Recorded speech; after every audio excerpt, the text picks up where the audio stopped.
Hola, bienvenidos a la Caja Verde. Mi nombre es Lisbeth Montaz. Y como esto es un programa de tendencia y nosotros nos llevamos de todo lo que ustedes quieren saber a través de las redes sociales, uno de los temas que más quieren saber es sobre las exigencias del mercado laboral. Y es justamente por eso que tenemos aquí a Octavio Frías, quien es mercadólogo y director de la Cámara de Marketing Consultores. Hola, Octavio. Hola, ¿cómo estás, Lisbeth? Todo bien, muy agradecida de que vengas a la Caja Verde. Hablarnos de un tema que le encanta y los jóvenes tienen muchísimo interés sobre ello. Sí, muchas gracias por la invitación y para eso estamos. Lo primero a preguntarte, Octavio, es ¿cómo elegir una carrera universitaria? Bueno, mira, eso es una pregunta que se hacen todo joven cuando comienza ese proceso de terminar el colegio y los padres también. Lo primero que un joven debe tener presente es identificar sus talentos. ¿Cuáles son mis talentos? Porque cuando yo enlazo mi talento con las posibilidades que hay de carreras universitarias, entonces se me hace más fácil. Entonces, nosotros nos gusta abordar el tema de elección de carrera universitaria basada en ciencias puras y ciencias aplicadas. Okay. ¿Qué son las ciencias puras? Es de donde salen todas las carreras, lo que es la matemática, la física, la química. Y también nos gusta decirle al adolescente que las ciencias puras son la clave para el desarrollo de toda nación, porque de ahí surgen los científicos que crean cosas para las sociedades. Entonces, las ciencias aplicadas es lo que se deriva de las ciencias puras. Por ejemplo, la biología, que es una ciencia pura, se deriva de ahí lo que es la medicina. De la ingeniería se deriva de la física de la física y también de lo que es las estructuras, de cómo manejar las estructuras. Okay. Entonces, esa parte de lo que es ciencias puras y ciencias aplicadas es importante que los jóvenes lo sepan porque se le abre un abanico de posibilidades para estudiar. Cada talento va enlazado a un propósito de vida. ¿A qué yo quiero hacer con mi vida? ¿Cuál es mi vocación de servicio? Porque toda carrera tiene como fin principal servir al desarrollo de una sociedad.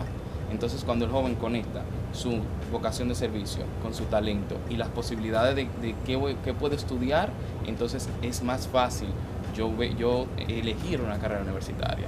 Porque cuando hablamos de una elección, ¿qué yo quiero hacer por los próximos 10 años de mi vida? Porque te voy a decir una cosa, en 10 años yo puedo cambiar de carrera, sí. O en 5 años. O puedo decir, bueno, quiero darle un giro a mi vida y puedo estudiar otra cosa. Ese es otro temor que tienen los jóvenes también, de que, bueno, esta decisión es fundamental porque es para el resto de mi vida. Claro que no. Yo conozco ingenieros industriales que son chefs. Yo conozco doctores que ahora son comunicadores. Entonces, hay un juego en todo esto. No, imagino que también se pueden fusionar ambas carreras, no solamente quedarte en una. Claro que sí. Mira, yo soy un ejemplo. Por ejemplo, yo soy mercadólogo y ahora estoy en la parte de comunicación, que tengo un programa de radio, también estoy en la parte de capacitación y la parte de enseñanza. Y como que todo eso se conjuga para yo lanzar todos los proyectos que actualmente tengo en puerta. Octavio, una pregunta. ¿Cuál es el rol de los padres, tanto en la identificación de los talentos de cada joven, también como en la elección de la carrera universitaria? Bueno, es puramente orientación. Hay padres que como han vivido más, entienden que ellos tienen la solución para el joven. Pero el joven, en su corta vida, ha estado expuesto a muchas cosas muy diferentes a lo que tuvieron expuestos sus padres a esa edad. No, y es otra generación inclusive. Otra generación. Entonces sus gustos y preferencias son totalmente diferentes. ¿Cuál es el rol del padre de orientación? Porque el padre, desde que nace su hijo, ha estado observando su desarrollo y ha estado viendo sus intereses y sus inclinaciones, que a veces el mismo joven no lo sabe. Por ejemplo, te puedo dar una recomendación para padres. Entra a la habitación de su hijo, que regularmente la habitación tiene la personalidad de él. Entonces ahí puede denotar a qué cosas el joven se inclina. Tengo una amiga que ella ahora es restauradora de documentos antiguos, pero ella desde pequeña y desde siempre le ha gustado mucho trabajar con las manos y de concentrarse largas horas trabajando con cosas manuales. Entonces eso le hizo conectar cuando de pronto tuvo que cubrir una licencia en un lugar donde se trabaja con restauración de documentos y se enamoró del trabajo y siguió estudiando y capacitándose en esa área. Ahora ella es restauradora de documentos. Pero mira cómo ella identificó un talento que descubrió en el campo sin darse cuenta. O sea, ya en la práctica. En la práctica.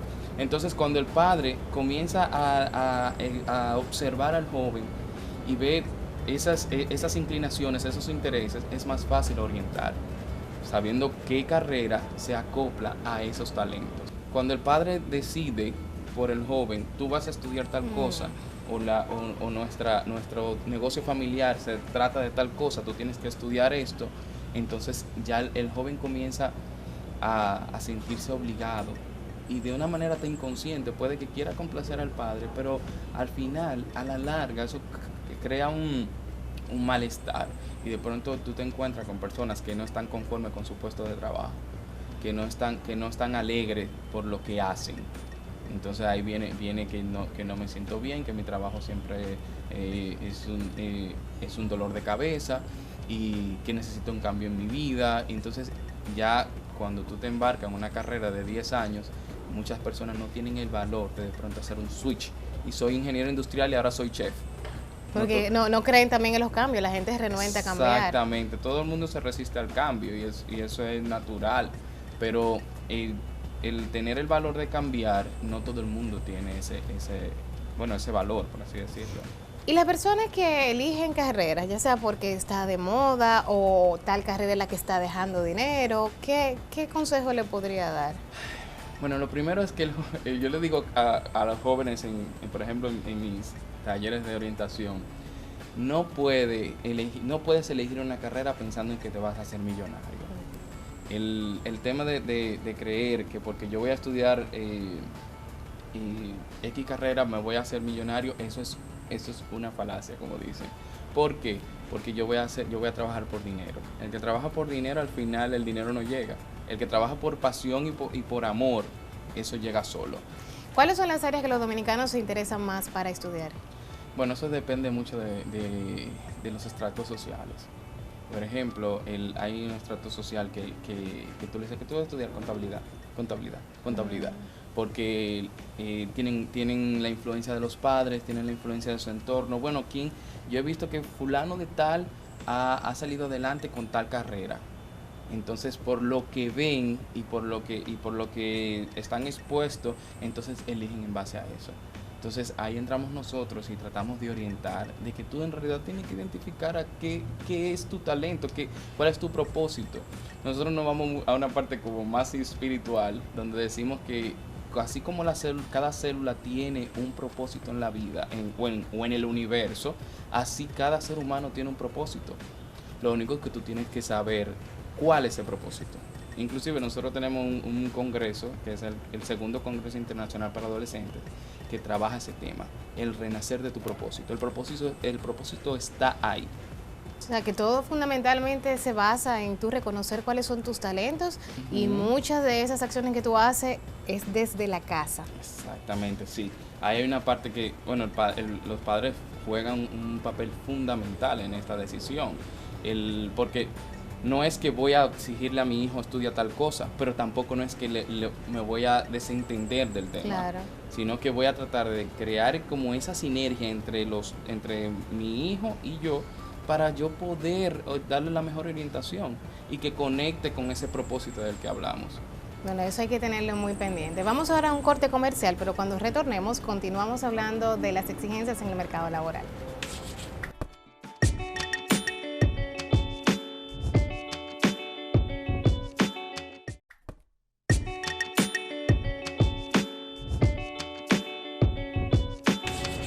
Estamos de vuelta en la Caja Verde hablando sobre las exigencias en el mercado laboral, y nos encontramos esta vez con Rocío Ferreira, quien es la coordinadora de gestión empresarial de Fundapec. Hola. Gracias por la invitación. Gracias estar aquí por venir, de verdad que sí. Lo primero es, dame una descripción de qué es Fundapec y su función. Ok.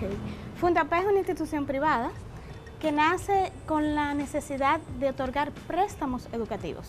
Nosotros tenemos ya 49 años de mercado, y gracias a eso tenemos ya 109,000 dominicanos que han sido beneficiados con nuestros préstamos educativos.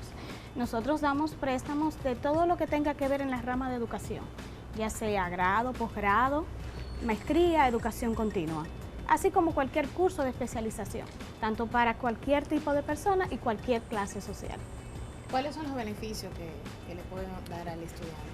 Bueno, al nosotros tener 49 años, vemos la necesidad del estudiante y más que todo, tratamos de tener préstamos blandos, préstamos que se ajustan a la necesidad de cada uno y cada familia, porque un préstamo no solamente es el estudiante, un préstamo incluye al padre o al tutor de la persona que va a estudiar. Entonces nuestros préstamos, al contrario de otros préstamos normales, son préstamos que ofrecen más tiempo para pagar. Tenemos 3 tipos de modalidades, que es la que estamos ahora mismo más que todo informando a nuestros clientes, que es la línea tradicional, que mientras estudia solamente tiene la obligación de pagar intereses y luego que termine inicia a pagar interés más capital. También tiene un préstamo, que es un préstamo que hablamos como es que le decimos al papá, ¿cuánto usted pagaba de colegio? Ah, bueno, yo pagaba tanto de colegio, pues con esta misma cuota usted puede seguir pagando la educación superior de sus hijos. ¿Por X cantidad de tiempo? Por X cantidad de tiempo, claro. Todo va a depender del monto y de la universidad. Hay préstamos más costosos que otros, depende de la carrera y el tipo de la universidad. Pero todos pueden ser cubiertos por Fundapec. Los estudiantes, ¿qué préstamos es el que más solicitan? ¿Para grado o para posgrado? La mayoría de préstamos que nosotros damos es para grado, en un porcentaje mayor. También luego le sigue lo que es el posgrado, tanto para acá en el país como en el exterior. ¿Cuál es el país al que los dominicanos eligen más hacer su posgrado? Yo entiendo que la mayoría de estudiantes van a España. Te explico por qué. Hay varias razones. La MESI da una parte de beca, está fomentando lo que son las maestrías o la educación en España por algún acuerdo que tiene. Y esos estudiantes vienen a nosotros porque la MESI o no le cubre el porcentaje completo, como en Fundapec cubrimos tanto parte total de la matrícula, así como parte de sostenimiento hasta pasaje aéreo, pues la mayoría también podría ser de un tema de idioma. Okay. Sería España, luego le sigue Estados Unidos. Quiere decir que muchos dominicanos también hablan inglés, un porcentaje bastante elevado. Sí, inclusive muchos dominicanos solicitan préstamos para estudiar inglés, ya sea en Canadá, ya sea a través de los summer work, que están muy de moda ahora mismo, pero sí, las personas se tratan de capacitar en otro idioma. ¿Y cuáles son las áreas que más le han dado interés los dominicanos en estudiar? A nivel general, tanto de grado y de posgrado. Podríamos decir que en estos últimos 5 años, yo entiendo que el área económica administrativa, esa área de finanzas, esa área de negocio, es la área la de mercadeo, es la área donde ahora mismo se están inclinando según nuestros niveles de préstamos de Fundapec.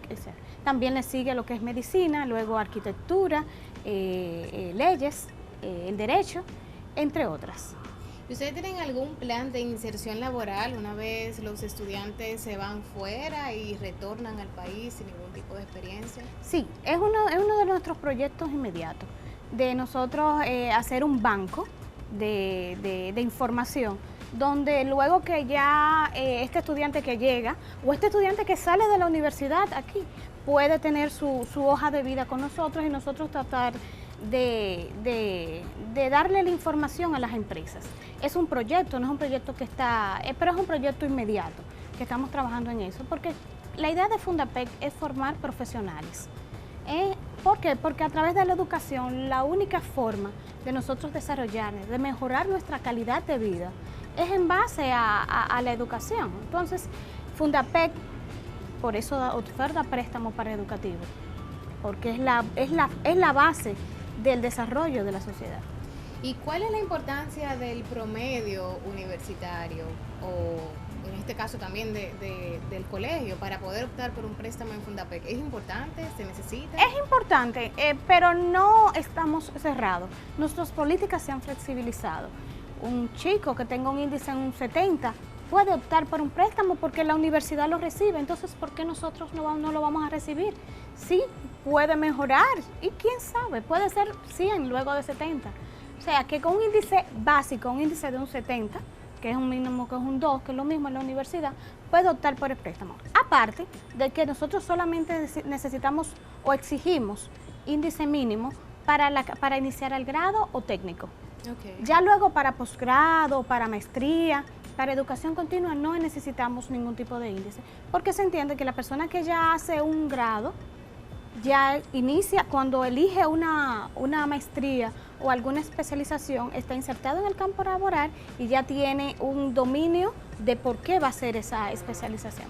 Bueno, yo sé que hay muchísimas preguntas con respecto a este tema que acabamos de tocar sobre la maestría, así que vamos a unos comerciales y cuando retornemos vamos a tener a Octavio y a Rocío, a los dos juntitos, para que nos puedan entonces explicar todos esos cuestionamientos.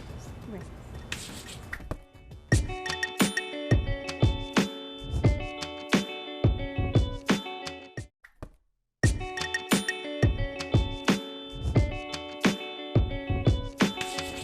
Estamos de vuelta en la Caja Verde hablando sobre las exigencias en el mercado laboral y dejamos latente una pregunta o un tema que yo sé que los jóvenes es así que están, sobre las maestrías. ¿Qué ustedes nos aconsejan a elegir una universidad para cursar nuestra maestría? Bueno, los jóvenes lo primero que deben de hacer a la hora de elegir una universidad para una maestría es saber cuál es el perfil de la universidad. Cada universidad tiene un perfil totalmente diferente. Si tú pones una universidad X, universidad Y, inclusive los estudiantes son diferentes. Entonces, cuando el estudiante o el joven puede identificar cuál es el perfil, qué busca, cuál es el propósito de esa universidad, qué anda buscando a nivel educativo, cuáles son sus objetivos y lo conecta con lo que él quiere, entonces es más fácil elegirla. Claro, hay que ver cuál es el contenido de la maestría que debe cursar, qué está dando qué está buscando esa universidad con ese programa. Entonces lo enlazo con mis objetivos, con los objetivos que tiene el joven en tal caso, básicamente. Sí. Hay una pregunta clave y pues recientemente una encuesta de un hogar para la ONE decía de que hay un porcentaje mayor de mujeres inscritas en las universidades, sin embargo, ¿se da ese mismo caso en la inserción laboral? ¿Las mujeres son más en el trabajo o son los hombres? ¿Cómo podrían explicar un poquito esa dinámica? Bueno, Cualquier cosa yo te bueno, el tema de cómo la mujer se está empoderando del área laboral es algo que está muy visible. Tú vas a los departamentos de cualquier empresa y tú te vas a dar cuenta que el porcentaje de mujeres es mayor que el del hombre. Y estábamos hablando fuera de cámara sobre cómo la mujer se ha ido insertando en el mercado laboral en las últimas décadas de una manera muy efectiva. Porque la mujer tiene un perfil como ser humano, por su naturaleza, de hacer mayores cosas a la vez. Multitasking de nacimiento. Y también para agregar a lo que decía Octavio, hay algo de que la mujer se preocupa por lo que es la preparación continua. O sea, se preocupa nuestros mayores clientes allá en Fundapec son mujeres. ¿Por qué? Porque es la que se preocupa por cualquier curso de capacitación, viendo su brecha, viendo sus fortalezas, desarrollarlo. Entonces yo entiendo que estamos creciendo y a nivel laboral, cuando vemos a una directora de una institución se ve la diferencia. Yo entiendo que es un problema un beneficio de que nosotros somos muy competitivos y eso ayuda a hacerlo siempre mejor. Sí, yo te puedo abordar un caso que pasa en nuestras aulas en la Cámara de Marketing Consultores. Nosotros podemos identificar que del 85 al 90% de las personas que se capacitan con nosotros son mujeres. Y en nuestros programas para adolescentes, nosotros notamos lo contrario. El del 85 al 90% eran varones. Cuando yo fui me encontré con el curso y vi que todos eran varones, nada más habían 2 o 3 hembras, yo al departamento de inscripción indagué, ve acá, ¿qué pasó aquí? Y cuando fuimos a las fichas de inscripción nos dimos cuenta que la madre fue quien inscribió. Fue una iniciativa femenina igual. Exactamente. Entonces, eso nos deja claro cómo la mujer es determinante en el desarrollo tanto familiar como del ser humano, como de las personas que componen una sociedad en la área educativa. Entonces, eso nos deja dicho que la mujer está más preocupada por su capacitación y eso ahí se desprende lo que está pasando ahora, que la mujer está tomando mayor terreno y en todos los ámbitos. Yo sé que todavía hay muchísimas situaciones que se dan en un tema de género, de que hay mujeres que se sienten que no pueden alcanzar ciertos puestos por cuestiones, vuelvo y digo, de género. No mujeres que sienten, hay personas que entienden que las mujeres no pueden. Entonces, en ese caso serían los hombres. Exacto. Sin entrar en polémica. No, claro, pero es una realidad latente y no se puede ocultar el sol con un dedo. Hay inclusive mujeres que se sienten limitadas a no seguir preparándose en determinada área porque creen de que no van a alcanzar el puesto que fue hecho supuestamente para un hombre. Sí, pero al final la efectividad es que va a ganar. Quien es, sin irnos al campo de competencia, pero la efectividad es que va a ubicar a las personas que están realmente preparadas para lograr esa efectividad. Entonces, si de pronto hay un puesto que requiere ciertas habilidades, quien la tenga es que lo va a ocupar. Entonces, al final, ¿quién es que la va a tener? ¿Quién se está capacitando? ¿Cuáles son las características que buscan las empresas hoy en día en un candidato para trabajar? Bueno, hay muchas características dependiendo de los puestos de trabajo. Ahora mismo nosotros tenemos un proyecto que es un programa de capacitación, de inserción al mercado laboral. Pero nosotros hemos identificado ciertas debilidades que tienen ciertos sectores para poder insertarse. Por ejemplo, de diferentes de estratos sociales un poco más bajos que lo normal. ¿Y por qué? Porque puede que sea un buen profesional, pero no tenga ciertas habilidades sociolaborales que le permitan entrar a un puesto de trabajo.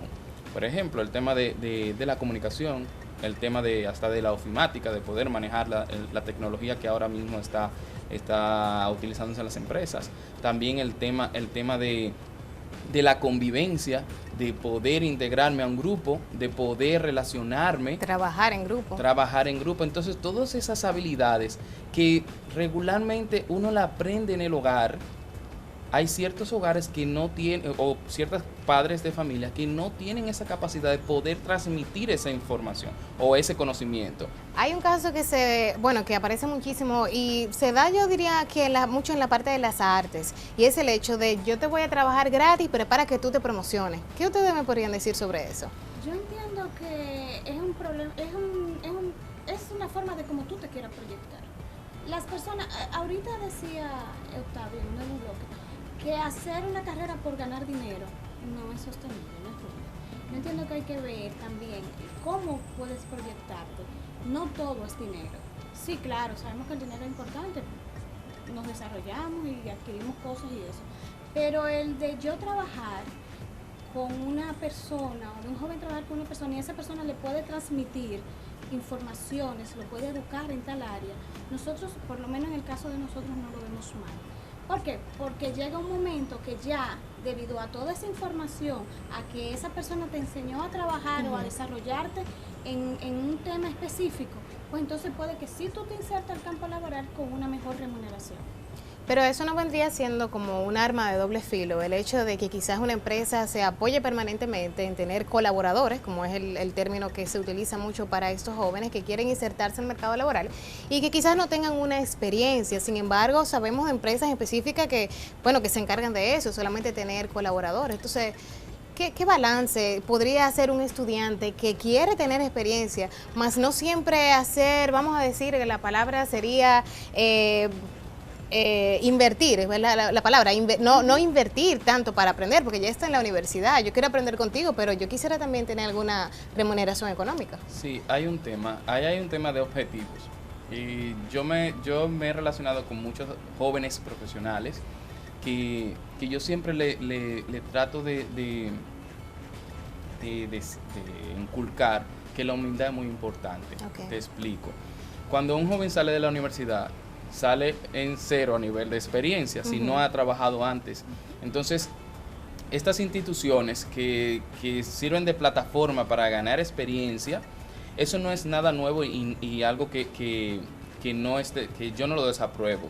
Lo único que el joven tiene que tener un objetivo, yo voy a trabajar 6 meses para poder tener una experiencia, no para ponerlo en el currículum, es para yo en realidad poder aprender a trabajar a poder implementar mis conocimientos ganados en la universidad. Entonces, cuando una empresa dice, bueno, ven, trabaja conmigo un tiempo para que tú ganes experiencia y luego te puedas tener un mejor trabajo o nosotros poder fijarte, entonces eso no es una cuestión de lo que se traza el joven como objetivo. Claro, hay muchos que no tienen los recursos para de pronto mantenerse y hacer la inversión. Y hacer la inversión, pero hay instituciones que sí pueden pagar por esa pasantía, porque así se le llama.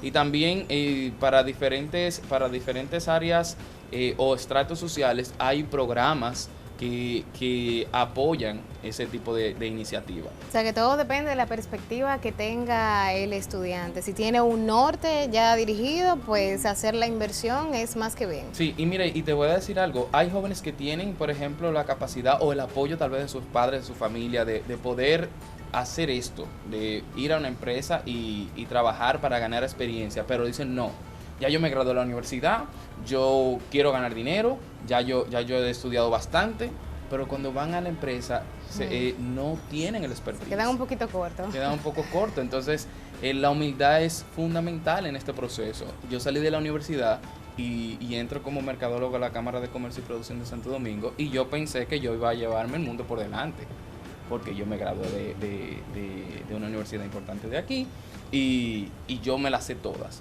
Cuando me enfrenté al puesto, tenía los conocimientos, pero no sabía cómo aplicarlos. No sabía desenvolverse. Entonces, siempre es bueno tener, yo tuve una muy buena mentora, que fue mi gerente mi directora en esa época, y ella me enseñó a cómo aplicar.